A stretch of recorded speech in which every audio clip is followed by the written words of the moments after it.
Hi, I'm Craig, and welcome back to another on-the-road video brought to you by ApplianceVideo.com.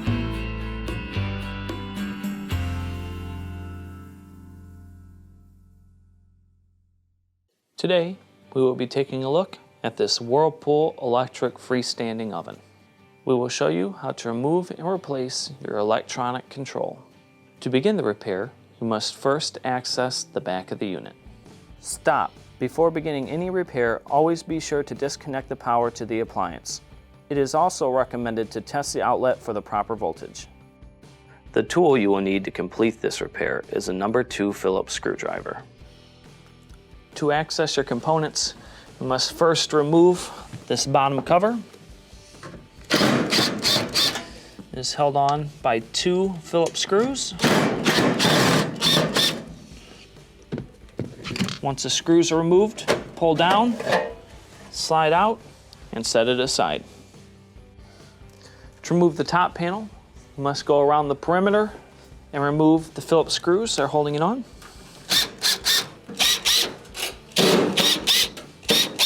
I always recommend keeping the top 2 screws in and taking them out last.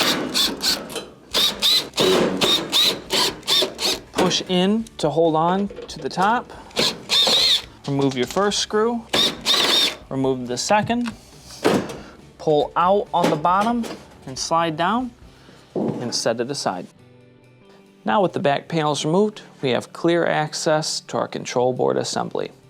Now the main reasons why you'd be replacing a control board would be if the unit is not baking or broiling, maybe you have tested for voltage and is not sending the proper voltage down. You could have an element that is staying on, or maybe you're having functional issues with the console itself, the buttons won't work, or the time is not showing. These are all very common symptoms of a bad main control. Now to replace it, first we'll have to remove our Molex connectors.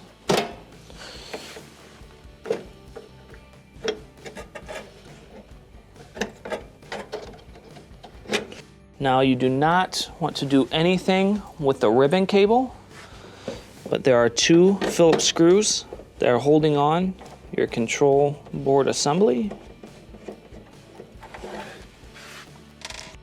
When removing the second one, make sure you place your hand on the board so that it does not fall once the screw is removed.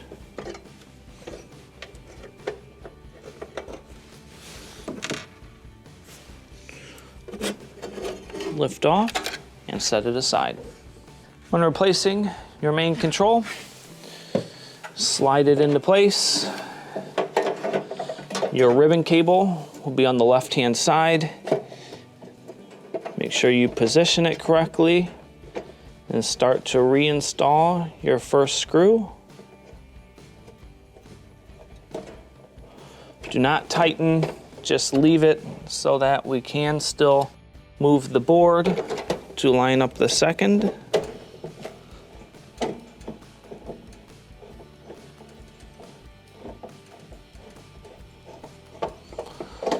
Go back and tighten the first one.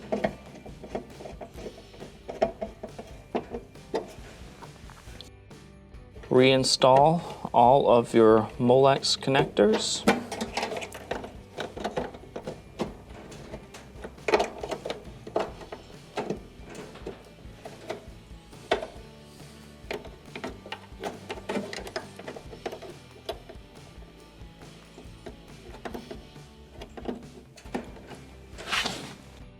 Now we can reinstall our back panels. To install your top panel, you must slide the top behind the control panel and push up. Make sure your screws are aligned. Install your first screw. Install your second screw. Next, reinstall the screws you took off from the perimeter.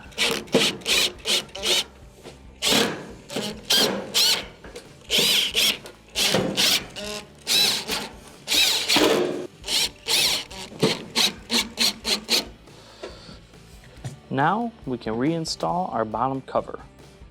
To reinstall your bottom plate, you will notice there are tabs on here that correspond with the slotted area on the frame.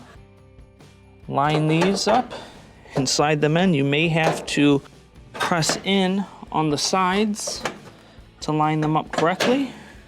Once they're in, slide up on the plate, reinstall your 2 bottom screws.